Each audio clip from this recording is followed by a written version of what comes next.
West Indies और Australia के पहले टेस्ट मैच में हो चुका है तगड़ा बवाल, क्योंकि पांच पांच गलत फैसलों से मच चुका है हाहाकार।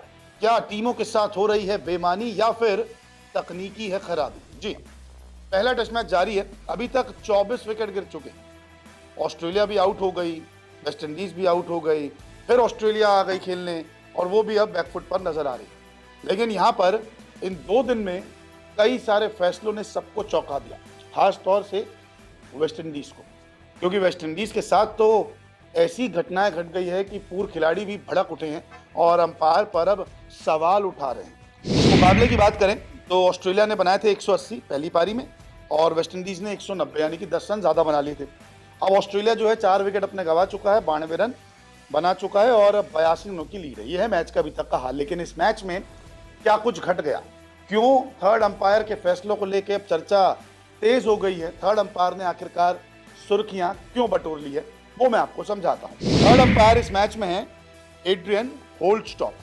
थर्ड अंपायर के 5 फैसलों पर अब विवाद हो चुका है और वेस्ट इंडीज के साथ तो 4 बार गलत ही हुआ। सबसे पहले अगर देखें तो पहले दिन से तो कई सारी बेईमानी दिख रही थी, लेकिन यहाँ पे जो वेस्ट इंडीज के कप्तान है रोस्टन चेज, उनके फैसले ने सबको चौंका दिया।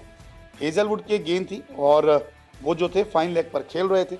अब पैट कमिंस को लगा कि कहीं ना कहीं पैड पर बॉल जो है पहले लगी है, बैट पर नहीं लगी, तो डीआरएस ले लिया।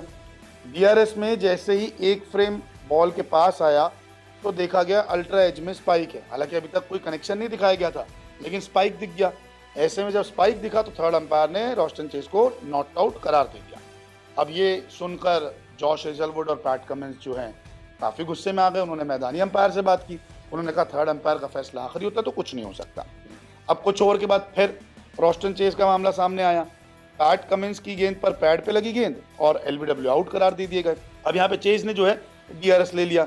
स्पाइक दिखा लेकिन फिर भी आउट करार दिया गया। तब यहाँ पे फैंस और चौंक गए कि ये क्या हुआ।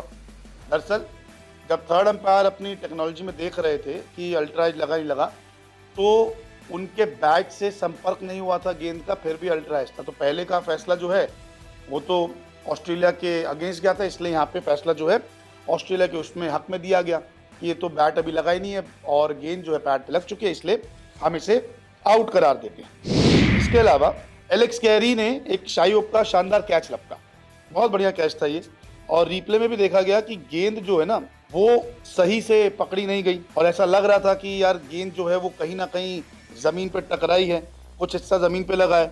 थर्ड अंपायर ने सब कुछ देखा और थर्ड अंपायर ने इसको आउट करार दे दी। यहाँ पे वेस्ट इंडीज की टीम बौखला गई कि ये चीज़ क्या हुई, जब गेंद लग रही है ज़मीन पे कहीं ना कहीं तो आपने आउट कैसे दे दिया।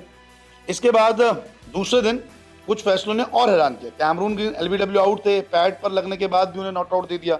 दिख रहा है फ्रेम में कि आउट है लेकिन नॉट आउट दिया। पहले दिन क्या हुआ था, ट्रेविस हेड के कैच पर भी बवाल हुआ। शे होप ने जो है एक शानदार कैच पकड़ा, थर्ड अंपायर नॉट आउट करार दिया। ये देखा गया कि बॉल जो है वो पहले आगे गिर गई है और दस्तानों में आई नहीं है, तो इसलिए नॉट आउट। लेकिन सही तरीके से देखा जाए तो वो कहीं ना कहीं कैच आउट दिख रहा था। इसके अलावा इयान बिशप जो हैं वेस्ट इंडीज के पूर्व तेज गेंदबाज, उन्होंने भी कुछ हैरानी जताई। उन्होंने कहा कि मैं इन फैसलों से असहमत हूँ, मैं वहाँ की टेक्निक से असहमत हूँ। मुझे लगा कि उसने ऐसा किया, मुझे वहाँ मौजूद टीम के लिए दुख है, लेकिन मेरे विचार से उसे स्पष्ट रूप से आउट नहीं होना चाहिए था। ये इन्होंने रोस्टन चेज के लिए कहा है।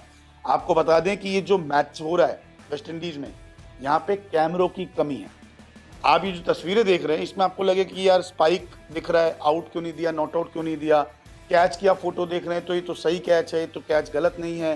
कुछ कैचेस आपको लगेंगे कि गलत तरीके से लेकिन आउट दिया गया। ये तमाम तस्वीरें आप अपने स्क्रीन पर देख रहे हैं, लेकिन सबसे बड़ा मुद्दा है कि यहाँ पे टेक्निकल फॉल्ट सामने आए हैं। जो कैचेस के डिसीजन दिए गए हैं वो इसलिए इतने चौंकाने वाले हैं क्योंकि सिर्फ एक कैमरा है इन फैसलों को देखने के लिए। अब आप चौंक गए होंगे, एक क्रिकेट मैच में 27-28 कैमरे होते हैं, अब तो ज़्यादा भी कैमरे लगने लग गए हैं और थर्ड अंपायर और डीआरएस टेक्नोलॉजी के लिए तो एक सॉफ्टवेयर पूरा अपलोड होता है।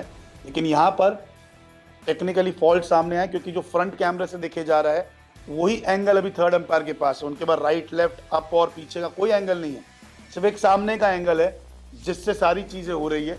तभी फैसले जो हैं वो गलत साबित हो रहे हैं। अब देखते हैं कि इस टेस्ट मैच के बाद आईसीसी वेन्यू को लेकर क्या फैसला उठाती है। लेकिन यहाँ तो जितने भी फैसले सामने आए हैं उन्होंने चौंका दिया है और कहीं ना कहीं वेस्ट इंडीज को नुकसान तो पहुंचा दिया। देखते हैं इस मुकाबले का नतीजा क्या रहता है।